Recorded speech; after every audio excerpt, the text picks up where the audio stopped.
Morning, it's Sunday. I'm in Evansville, Indiana, and I'm going to be doing a tour of this ship.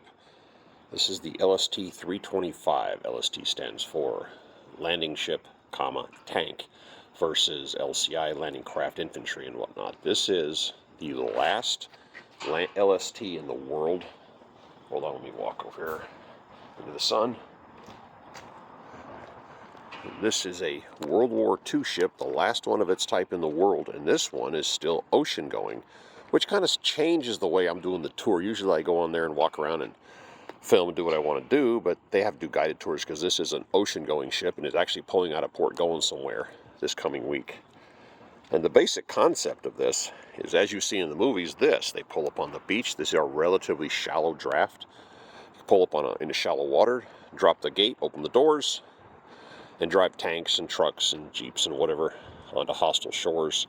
I mean, it's awfully convenient to pull up to a dock, in a harbor, but sometimes the people aren't friendly, and sometimes you don't have that option. So this is to assault an enemy beachhead after you've somewhat established yourself.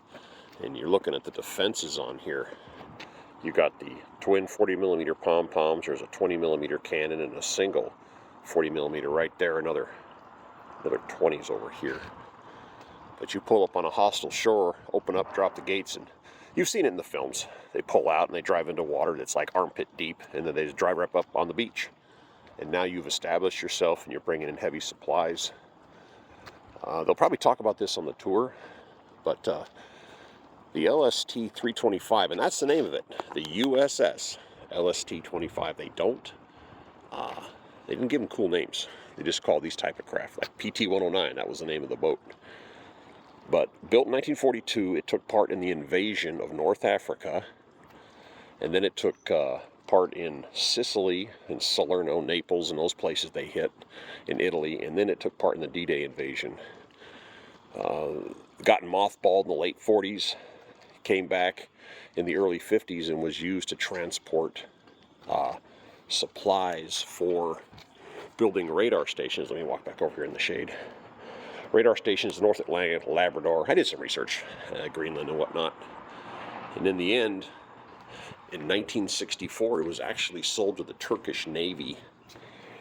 And they operated this doing whatever it is they needed it for. Yeah, I don't think that's original, that car right there. And they operated till 1999, and then a veterans group here in the States bought it. And what's odd is I remember there's a documentary about this.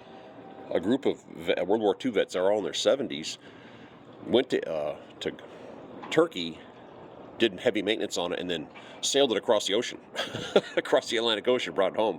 And it was all World War II vets. And there is a documentary, if you look up LST 325 documentary, you'll find it was in the year 2000. And I remember watching it. But this is where it's at, and this is where it sits.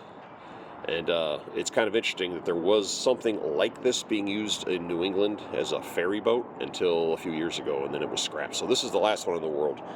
And when they open up here in a little while, we're going to go cruise around, and it's a guided tour. It's not a free-for-all, which is totally unfair because I like walking around doing my own thing. And the guy is probably going to be narrating and talking. And I discovered they don't have Wi-Fi, which means I won't be able to hear what they're saying, and or I won't be able to transmit it effectively. So this may or may not work, but I'm going to give it the old college try here in a little while.